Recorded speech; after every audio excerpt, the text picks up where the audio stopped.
A paz do nosso Senhor Jesus, meus irmãos e irmãs, sejam bem-vindos a mais um vídeo do canal Bíblia para a Nossa Vida. Que mais um dia Deus possa estar falando conosco, nos abençoando, nos exortando, nos corrigindo, nos instruindo através da sua santa palavra. Bem, antes de começarmos, gostaria de pedir, se você puder, se inscrever em nosso canal. Se você quiser compartilhar o nosso canal, compartilhar os nossos vídeos no Facebook, no Instagram, onde você desejar, você dar um like no nosso vídeo. Você fazendo tudo isso, você vai estar ajudando o canal a crescer. Mais importante de tudo, você vai estar ajudando a palavra de Deus a se espalhar. Amém? Hoje nós estaremos lendo em Romanos, capítulo 8.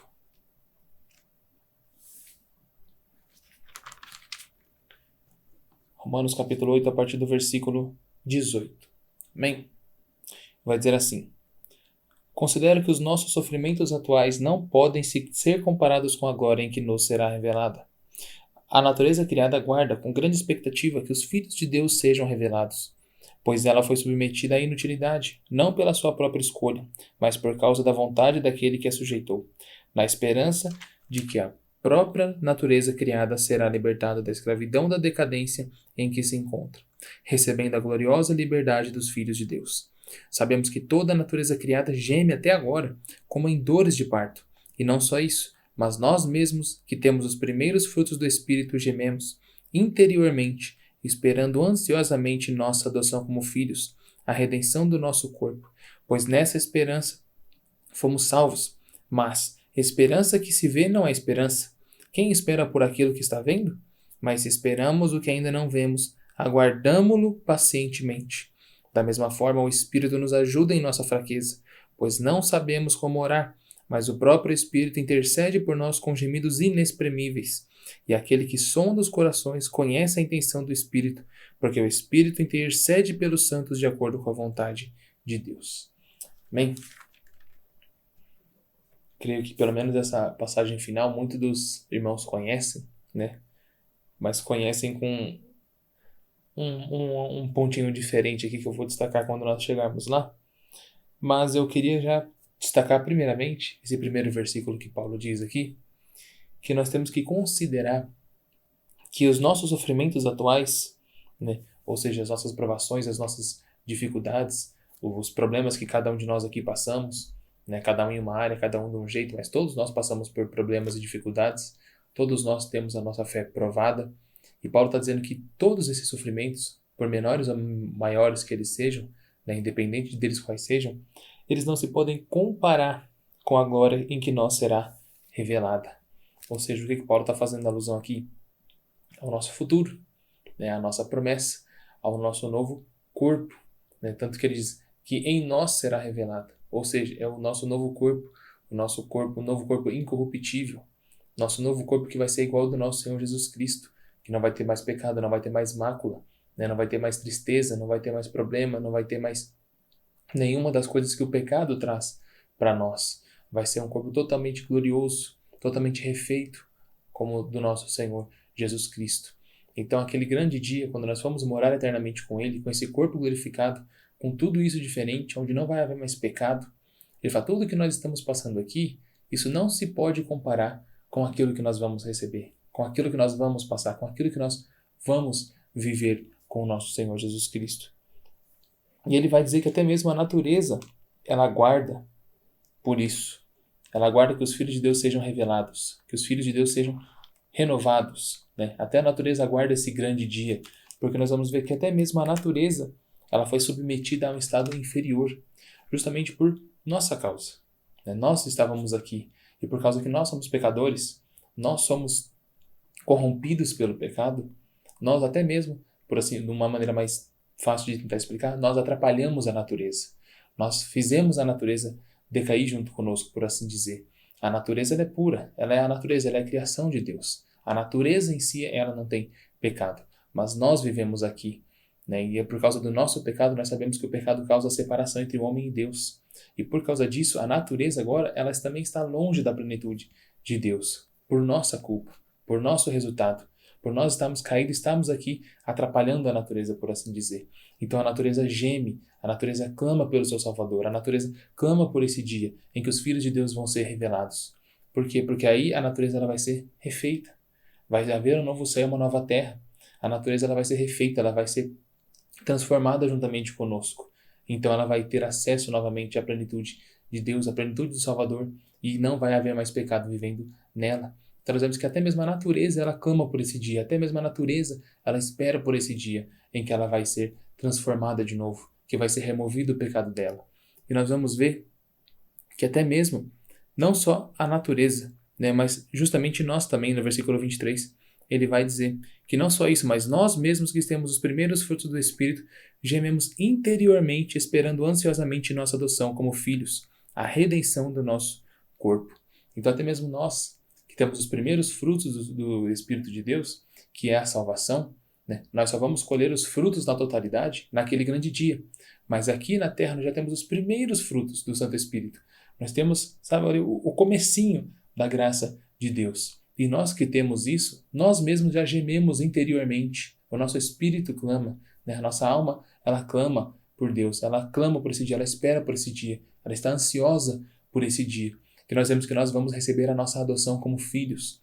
Nós sabemos que pelo sacrifício de Jesus, através de Jesus, nós somos feitos família de Deus. Então nós já somos filhos de Deus através de Jesus Cristo. Mas ainda não na totalidade, porque ainda estamos aqui, ainda somos pecadores, não somos dignos da presença de Deus. Mas naquele grande dia, com esse corpo transformado, com a glória de Deus sobre nós, nós vamos ter acesso a Ele e vamos ser no total, né, totalmente ali acolhidos verdadeiramente como filhos dele. E nós vemos aqui novamente a redenção do nosso corpo, que é justamente o que eu tinha dito para os irmãos. Essa mudança desse corpo, esse novo corpo, esse corpo incorruptível, assim como o do nosso Senhor Jesus Cristo, onde não vai haver mais pecado, não vai haver mais sujeira, não vai haver mais mácula. É esse dia que até mesmo o nosso espírito está esperando, está aguardando ansiosamente. Ele clama por esse dia. E nós vemos também que não só isso. O Paulo vai dizer, pois nessa esperança fomos salvos. Qual a esperança? Justamente essa esperança. Daquele grande dia, do nosso novo corpo, de morar eternamente com o nosso Senhor Jesus Cristo, que Ele há de vir nos buscar, que Ele há de retornar, vai nos transformar, tirar dessa terra toda a promessa do crente. Né? A fé do crente se baseia nisso, que nós temos um Salvador, que Jesus Cristo veio e morreu por nós, mas Ele ressuscitou ao terceiro dia, está à destra de Deus, e um dia Ele vai vir nos buscar e nos levar para morar eternamente com Ele, no novo céu e na nova terra onde habita justiça. É essa a esperança, foi essa a esperança que nos salvou, foi essa a esperança que nos mantém salvo, foi essa promessa que Cristo fez para nós. E nós vamos ver, mas Paulo vai dizer, mas esperança que se vê não é esperança. Quem espera por aquilo que está vendo? Mas se esperamos o que ainda não vemos, aguardamos pacientemente. Paulo vai dizer, a esperança que você vê não é esperança. Porque se eu estou vendo alguma coisa, eu não espero que ela vá vir, que ela vá acontecer, porque eu já estou vendo. Então, eu apenas espero ela. Não tenho uma esperança que ela vai acontecer ou não. Mas Paulo vai dizer, se a gente está esperando aquilo que a gente não consegue ver, nós temos que esperar pacientemente, porque nós não conseguimos saber quando ela vai acontecer ou quando, se ela vai acontecer mais rápido ou mais demorada, se vai ser agora, se vai ser amanhã ou se não vai. Então, Paulo vai dizer, nós temos que aguardar pacientemente. Certa feita até disse aqui, em um dos vídeos passados, que a esperança, o nosso conceito de esperança é algo que pode ou não acontecer. Então, eu tenho esperança que isso aconteça, mas isso pode não acontecer. Mas quando a Bíblia trata de esperança, relacionada ao reino de Deus, às coisas de Deus, a esperança ela é uma certeza daquilo que vai acontecer. Nós não sabemos quando vai acontecer, mas nós temos certeza que vai acontecer. Nós não sabemos quando Jesus Cristo há de vir nos buscar, mas nós temos a esperança que Ele há de vir nos buscar. Ou seja, eu tenho certeza que Ele vai vir, eu só não sei quando.